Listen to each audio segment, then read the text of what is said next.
Hey everyone, Dr. Brad here. Thanks for jumping on a Saturday. Let's see. Uh, why am I not getting my microphone?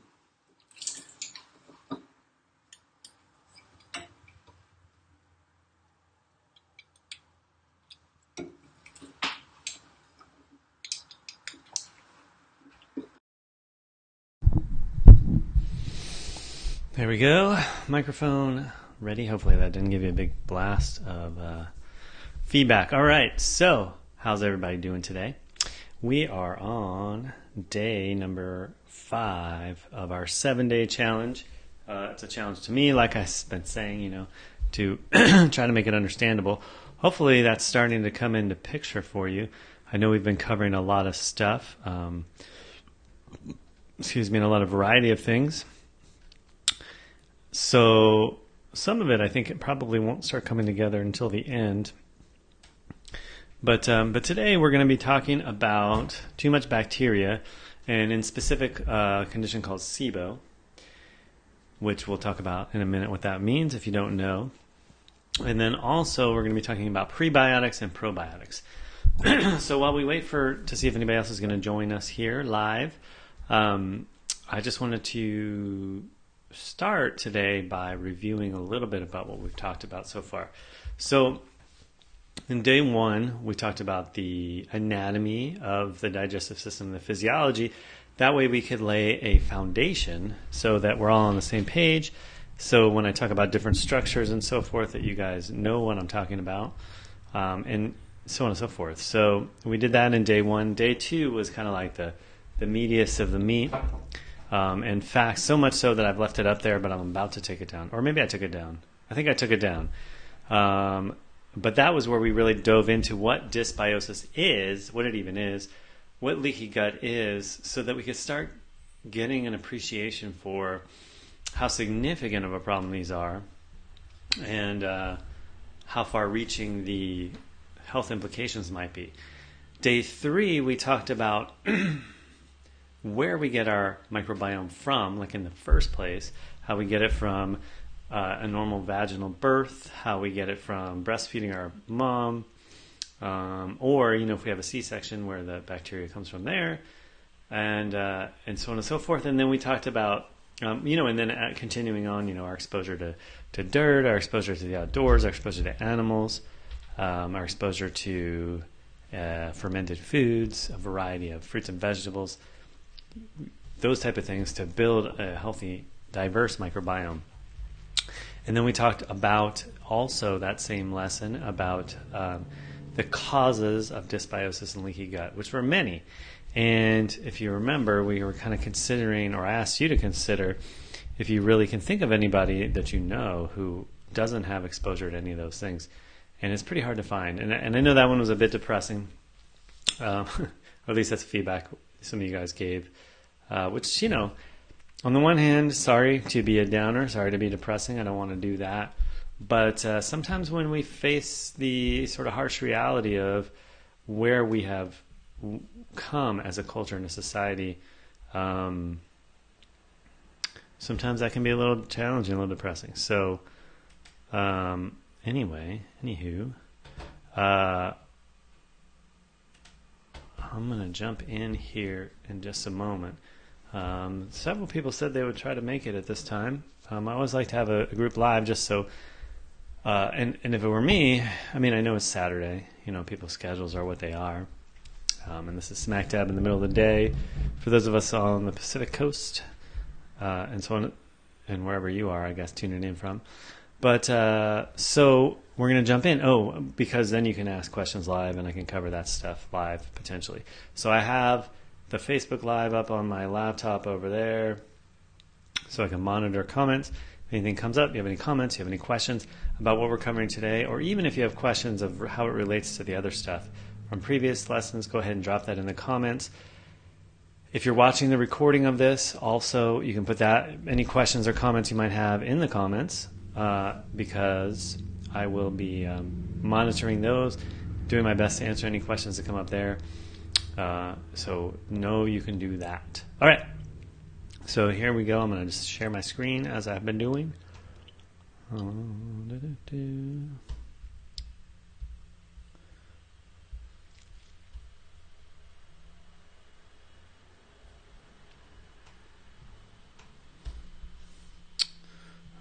Gut Health 101, day number 5. Those of you that have actually watched all of the videos and now are watching number 5, I commend you. I know it's been a lot, a lot of material, a lot to digest and to take in.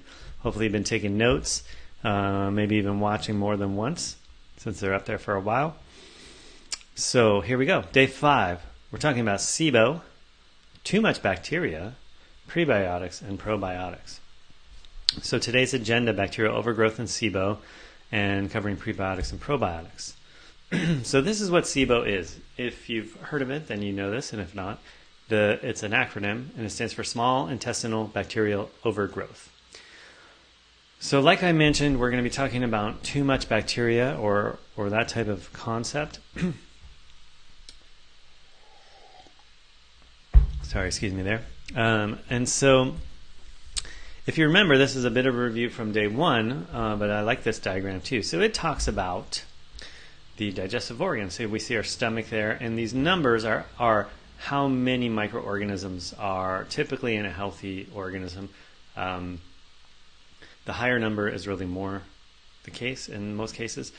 So 10 to the 2 in the stomach, and that's microorganisms per liter, per gram. I'm not sure. I think it must be per liter. So anyway, stomach. So and then it tells us some of the most common strains. So lactobacillus, candida, strep, H. pylori, pepto, streptococcus. So that's our stomach, and then we move into our duodenum, which is this first section of the small intestine, where food empties from the stomach into there. And you can see that has 10 to the 2. Less of the bacterium, doesn't have the H. pylori and the pepto, streptococcus. That empties into the jejunum, similar to the duodenum in terms of microorganisms. Proximal ileum, which means closer to the front, we start to see an increase. And then the distal ileum, which is the last part, as the food goes through all these bends and winds and twists, right before it dumps into the large intestine. And we see the number really jump right there of bacteria, microorganisms, from 10 to the 3rd up to 10 to the 7th to 10 to the 8th. We also see several other bacteria really starting to take place in there, the Clostridium, Bacteroids, coliforms. And then in our colon, this says 10 to the 11th, which really we know is more like 10 to the 14th. And we see a totally different set of species in here. There's some transitional between these two, but we see a much different ecosystem going on in there, a much different population throughout the colon. The colon also has the greatest density of microorganisms in our digestive system. However, it's the small intestine that's the most, or is the more delicate as far as leaky gut and some of those other concerns and conditions. So what SIBO is like I said, small intestinal bacterial overgrowth. So what it means and what we see happen is that these bacterium that natively reside in the colon. Oh, let me say it this way. One more thing before we talk about that. Part of the reason, or really the reason, that we have the different varieties of bacterial populations in these different areas has a lot to do with pH. It also has some to do with the other parts of the environment, other bacteria and fungi that live in there. But sort of the foundational thing is pH in a lot of cases. So our stomach has the highest pH. It has these particular ones. Our colon has a much different pH. So it's got different ones. And ileum and all that stuff too. So SIBO is when we see bacterium that typically live in our colon start to colonate and populate into the small intestine. So that's the bacterial overgrowth that we're talking about. It's basically the wrong type of bacteria move into the wrong area and start changing the environment, because the pH and the chemistry of the different environments that helps with the growth of the different things comes directly from the microorganisms. So as the colon microbiota colonate into the small intestine, they start changing the environment and helping their same type of organisms proliferate. This can happen all the way to the stomach even. We can have small intestinal bacterial overgrowth that makes its way all the way to the stomach. That's certainly more rare, but that has been known to happen. So when we have SIBO, when somebody has SIBO, this is a diagram that talks about all the different possible symptoms that can occur as part of it. You see nausea, bloating, vomiting, weight loss, unexplained weight loss, depression, acne and rosacea, fatigue, joint pain, malnutrition, diarrhea. This is really malabsorption or functional malnutrition. So it really can cause a huge problem because, like we've kind of hopefully established along the way before we got to this lesson, the vital importance of having the right microbiome, the right diversity in our microbiome in the different areas for digestion and for function and for not being depressed and so on and so forth. That this is it's sort of like a layer of complexity onto dysbiosis and leaky gut.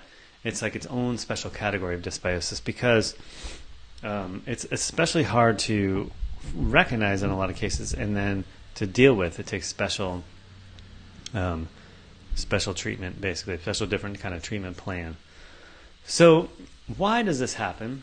And what causes SIBO? And there are a number of things that can cause SIBO. So having diabetes, it turns out, makes you more susceptible to SIBO. Certainly an overuse of medications like antibiotics, steroids, oral hormones, and anti-reflux medications. So anti-reflux medications, it says it down there. We'll get to that in a second. But all of these, if we have antibiotics or anything that wipes out part of the population, what can and does happen sometimes is that it changes the populations in the small intestine so dramatically that they can't protect the onslaught protect against the onslaught of the bacteria from the colon. Different metabolic dysfunctions and hypothyroidism can cause that. Overactivation of stress, so too much cortisol in the system can cause that. Excess estrogen. So low stomach acid or digestive enzymes, that can come from this anti-reflux medication. And the reason is that typically, in almost every case, when we have acid reflux, it sort of seems like it doesn't make sense or whatever. But the truth is that in most cases, acid reflux is actually caused by a too or not acidic enough stomach environment, too high of a pH, not acidic enough. So then the stomach tries to deal with that by producing more and more acid, and so on and so forth. And so then what ends up happening is we take anti-reflux medications, either things that stop the proton pumps, that make the acid, or put a basic compound into the stomach and cause for it to become even less acidic. So then the acid the stomach acid changes the environment everywhere in the whole system, and then we can have this overgrowth. Bile dysfunction, so our bile is something that our liver makes, and then it stores in the gallbladder. And so when we use it to digest fats. And so if this is dysfunctioning, if it's not functioning correctly, if you've had a gallbladder removed, it can cause for more likelihood of having a SIBO, and decreased motility. That means like a slower transit time of stuff through the system. And so that's part of why the overactivation of stress, the excessive estrogen, and the metabolic dysfunction like hypothyroidism, those all lead to decreased motility. And so the longer the stuff stays in our digestive system without moving through, the more it can start to fermentation and all kinds of stuff that allows for basically what should be happening in the colon ends up happening at the end of the small intestine, and then you get that bacterial overgrowth. So that's the deal with SIBO.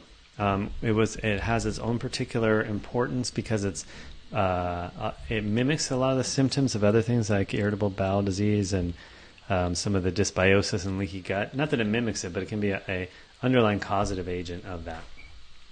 So it bared special attention and understanding of it.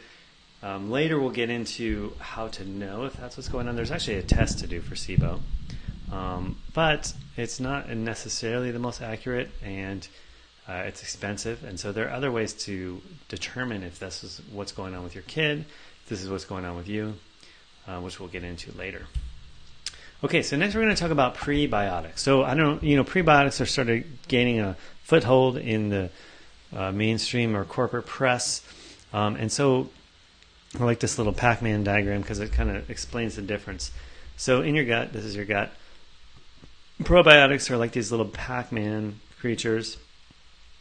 Hopefully you guys still know what Pac-Man is. Hopefully I'm not dating myself. Anyway, these little guys.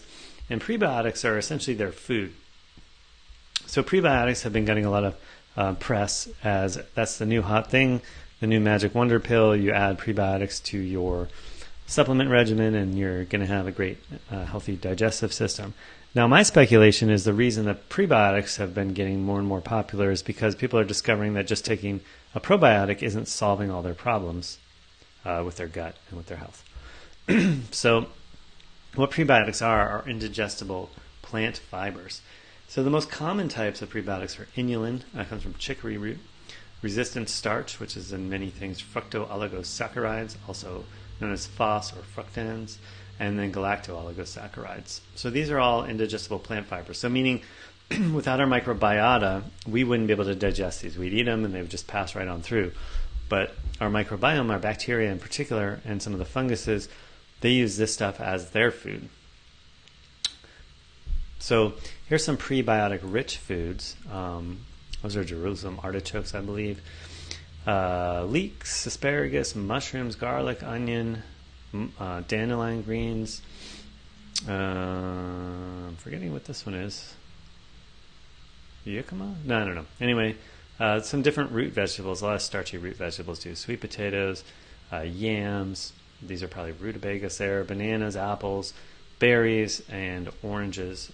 This is borrowed from blog.paleohacks.com. But these are kind of the most commonly referenced prebiotic-rich foods.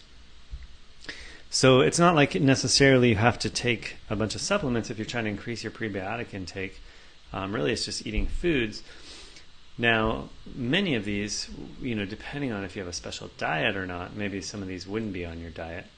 Or maybe with some of our picky eating kids, you don't give them a lot of mushrooms or they don't eat tons of garlic and that type of stuff. Though berries and citrus and bananas, apples, those kind of things. And then usually sweet potatoes and yams aren't too far off the mark. So these are our prebiotic-rich foods. And so we're going to go back to this picture. So here we have this. But now if we keep in mind a couple things. One, we tend to live in a culture that is, for better or worse, well, for worse typically, but we've been trained to be what I call pop-a pill culture. And so that means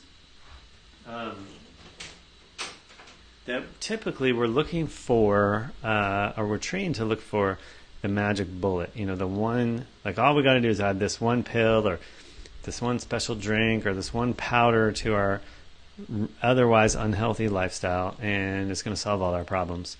So prebiotics have sort of become the darling of the gut health supplement world. And so you can find all kinds of supplements with prebiotics in them now. And then, people will be telling you got to eat all these carbs that have the special prebiotics in them because we want to feed our probiotics. We want to feed them. We want to feed them. We want to feed them. But some examples, like when we were talking just a minute ago about SIBO, there we have an overgrowth of bacteria. And so in cases like that, we really don't want to be feeding our gut, our bacteria in our gut prebiotics, because it'll actually cause for the opportunistic or the wrong kind of bacteria to overgrow. The other situation where we would maybe not want to just be dumping a bunch of prebiotics into our digestive system is if we have more of a monoculture or a less diverse culture in our digestive system, which, to tell you the truth, most of us have, especially our kids. When we see all of the, like when you think about all of the causes of dysbiosis and leaky gut and how many exposures our children have had, especially if they were C-section or had multiple rounds of antibiotics and all that, and vaccines. So it's not clear cut that okay, if you just pop some prebiotic pills and then some probiotic pills, everything is going to be hunky-dory and your digestive system is going to be in great shape. We have to be aware and we have to use our brains and think about it. And like I said, we'll get into some of the details of how prebiotics fit into the treatment plan, if you will, of dysbiosis. and of leaky gut and how to correct that. So again, these are the foods.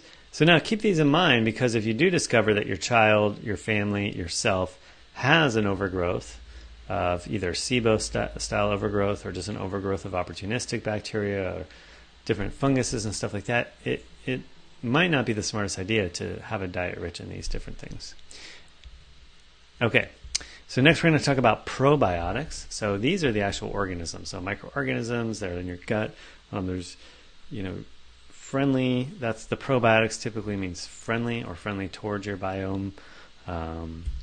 So here's basically what the probiotic supplement companies tell us. Because if you haven't noticed, if you go to a supplement store, if you go online to a supplement company, there are a ton of probiotic supplements. So not to be picking on these guys in particular, they just happen to have this great diagram. But I think it's really good to show what we're sort of told. So you take your prebiotic, in this case it looks like it's a drink of some sort, and then these organisms make it to the intestines alive, ideally. And then they help your digestion, they help your bowel movements, they produce beneficial effect on your health, and they prevent harmful bacteria from multiplying in the intestine. But interestingly enough, now that we can actually study at a much greater depth and specificity the microbiota, with gene sequencing and so forth, what we're discovering is that this actually isn't really what happens. And there's some sort of very interesting studies, I think, because I used to really be a proponent of everybody take a probiotic supplement, and I'm no longer a big fan of that necessarily for a number of reasons. But here's one thing: is that a lot of the probiotics, the microbiota that's in there, they can't survive in the stomach acidic environment if they're supposed to get all the way to your colon, and so many of them end up dying along the way. And now, there's different products that say they do things to the delivery system to help make it through the stomach acid. But, there's really not a good way to prove that that's actually happening in the person. But what else people have done, these interestingly smart scientists have done, is they've taken, let me back up. So we don't think that's actually what happens. However, there have been studies with humans and lab animals where they've been given probiotics, like they've had health problems, and they've been given certain strains of probiotics that have then improved those health problems. So the idea originally was you take the probiotics, they start colonizing, and they shift the balance of your digestive system.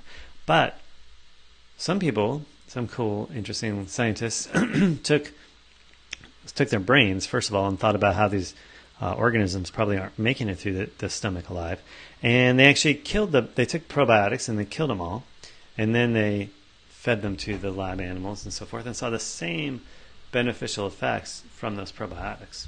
So at that point, they wondered, well, what the heck's going on? And so then they started looking at whether those actual organisms in the probiotic supplements are even colonizing. And they found, or colonizing, I guess is the word I'm looking for. And what they found was they aren't.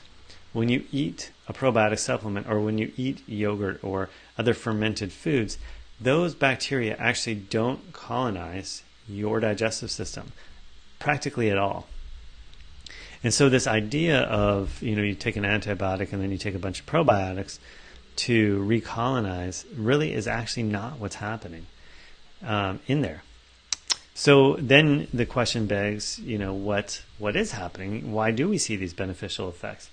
And so the thought or the theory right now is that the organisms themselves aren't the thing that causes the beneficial effects. It's actually their metabolites. So the chemicals that get released when they have metabolism and when they die that impact the ecosystem of our microbiome. And so the beneficial bacteria have particular metabolites and the other ones have different metabolites. But what we're finding is that if you take a probiotic, that it causes for an increase in those, the things that happen with those bacteria, and for a proliferation of those bacteria and similar ones. So that seems to be actually what's happening with probiotics. Now that may seem like a splitting hairs, but it's actually quite profound to consider that none of them actually colonize. Also, that brings us back a bit to when we were talking about the initial inoculation we get coming through the birth canal, and then how the theory is that in our appendix we store that baseline of our microbiome, and that's where we repopulate from when we do things like take heavy antibiotics and so forth. So then the question that comes up is your probiotic making you sick?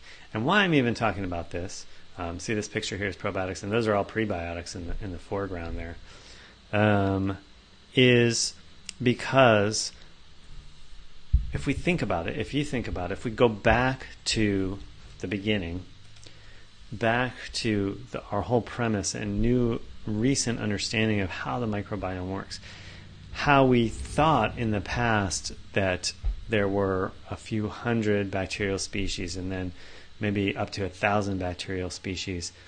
And then with new technology, we understand that there's likely 20, 30, or even 40,000 bacterial species, and then let alone over 100,000 fungal species, an uncountable amount of viral species, parasites, and so forth. And that's a normally functioning microbiome. That's a healthy ecosystem. The diversity is the key.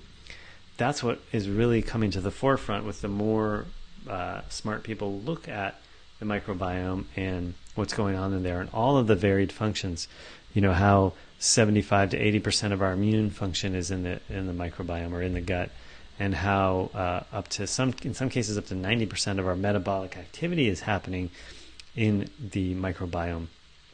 So are your probiotics making you sick? And so why I bring this question up is that even the best probiotics, the most expensive ones you can buy on the market, have maybe 10, 12, I've heard of up to 20 variety of species of microorganisms in them. But the most of them, the most like mid-range ones that people end up buying, have 3, 5, 7 strains of probiotics. Now they might tell you they have 5 billion or 20 billion or 50 billion colonizing units, or CFU, colonizing functional units, and so forth. But those are billions of replicants, of photocopies of the few strains. So now if you imagine, if you follow me, that we're talking about that diversity of the ecosystem is the key.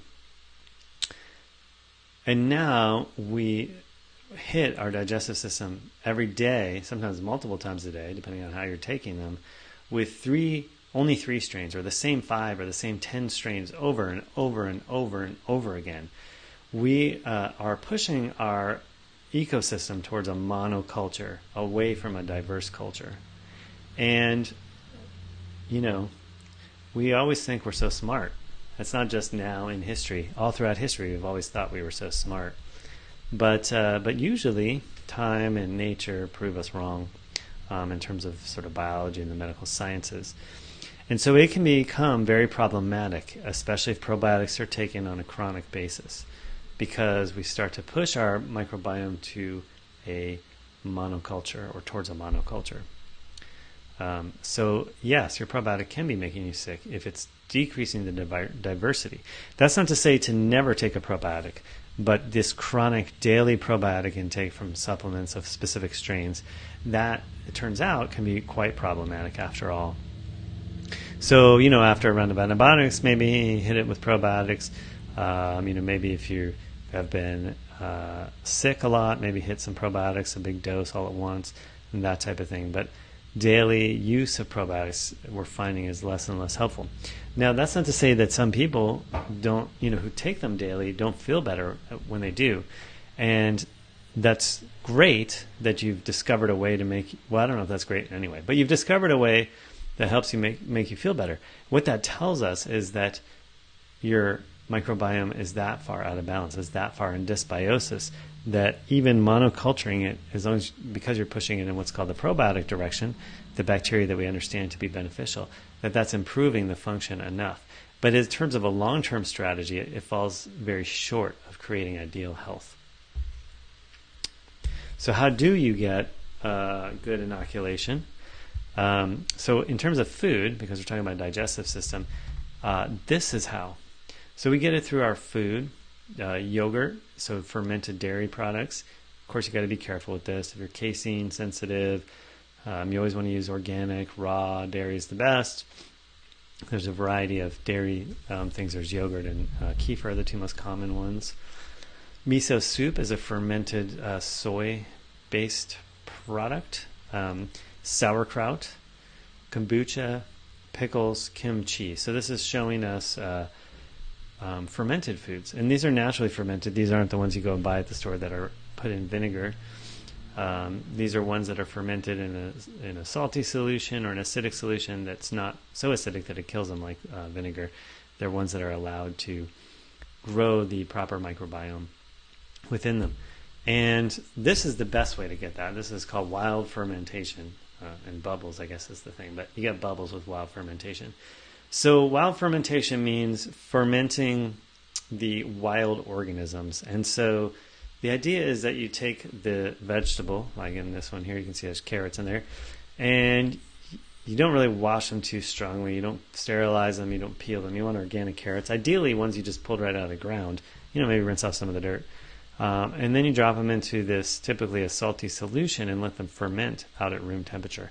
And what that does is, because it's taking the bacterium that were in the soil that were growing along the outside of the carrots, even some of the bacteria and fungus and stuff that was floating around in the air in your kitchen, maybe that was in the jar, and you let this ferment. And then ideally, if you let it ferment with like a cheesecloth or a cloth over the top while it's doing its thing, then other microbiota from your environment will fall in there and start to colonize.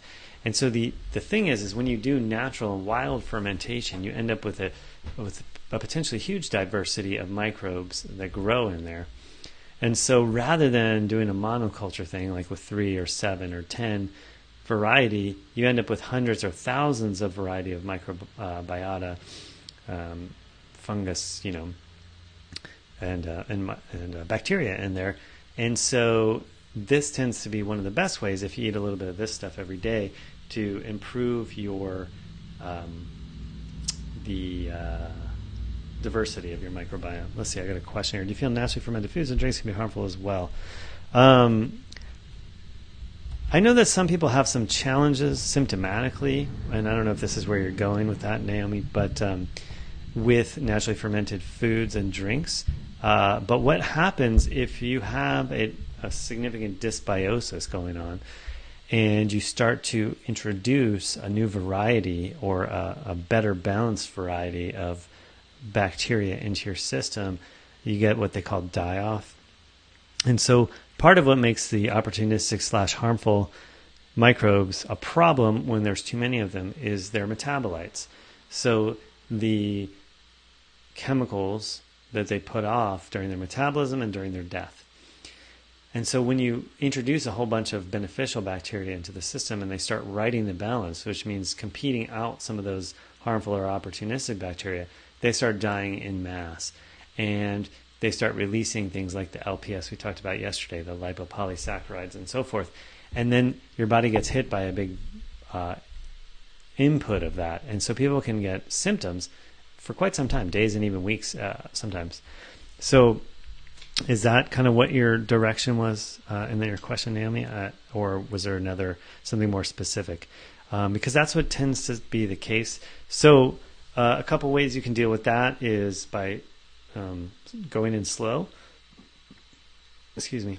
So starting very slow, eating just a little bit of the stuff, or pouring just a little bit of the juice even from these wild ferments into your food. Eating maybe just one carrot one time a day, that type of stuff. Try to ease into it slowly to mitigate this sort of die-off all at once factor. And then that's really the main thing that we see.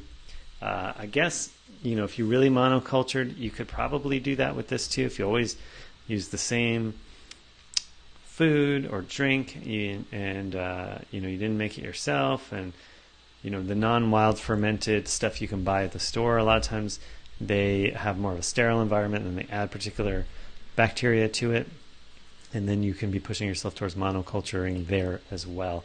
So really, I really, really highly recommend, no matter what, you end up doing with all this information that we've been covering, and we will in the next couple of days, that you look into wild fermentation yourself, because it's inexpensive. It really doesn't take a lot of time, attention, or work, and it's like really healthy. Let's see, we eat ferments daily. Just wanted to make sure it was not producing overgrowth. Yeah, typically that won't, if your fermented stuff is done correctly, which means basically it's not rotting. And typically the smell and or taste test will tell you if it's rotting.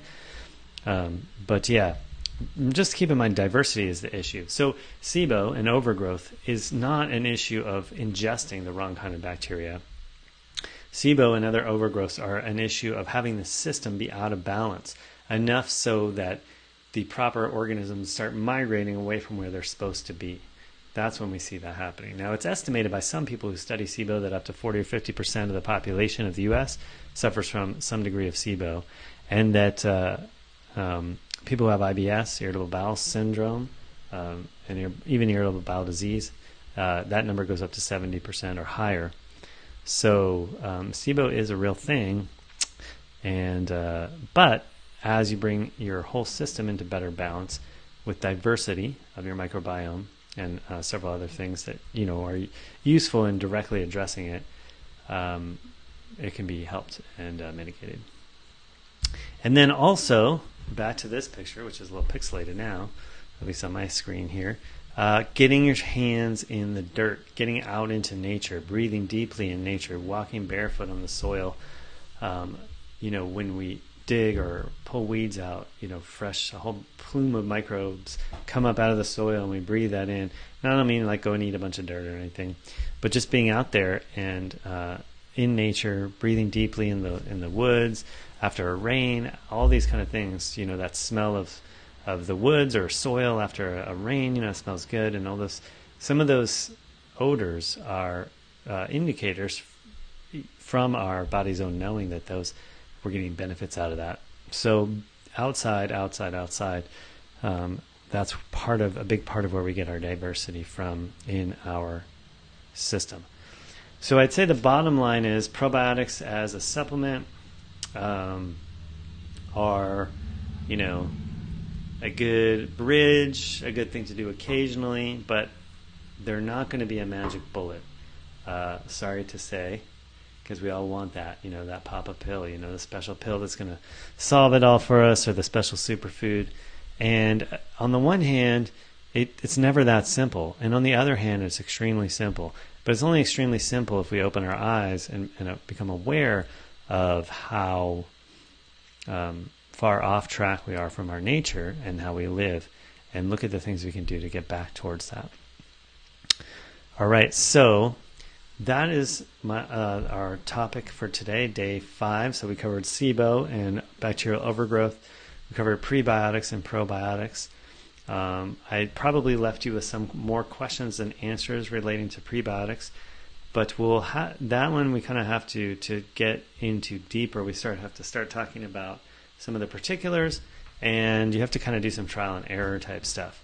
So next time we're going to talk about the diets. And so there are a number of diets out there and ways of eating that are supposed to be beneficial for your gut health and your microbiome. So we're going to talk about some of the most popular ones and their strengths and their shortcomings. And this is day 6 out of 7. So we're really, at this point, we're starting to hone in on having a plan and what the next steps are going to be if you've determined that it's likely that a leaky gut and dysbiosis situation is what's going on with your kids, with your family, or even with yourself. So the diets are important. We got to look at like I said, the pluses and minuses of each of them. And of course, we're not going to cover everything. But if there's a particular diet that you're interested in us talking about, I have the basic outline of what we're going to talk about tomorrow. But put that in the comments, and I'll see if it's relevant to talk about those diets also. Okay, so that is our lesson for today. Let's see, one more thing. Felicity, will anyone be willing to share how to ferment foods? Yes, I can do that. I'll see if I can find something to post up in the group over the next, ideally today at some point. So keep your eye out. I'll tag you in that post once I find it. Okay, you guys take care. And again, I appreciate you so much for tuning in. I appreciate you for being here alive.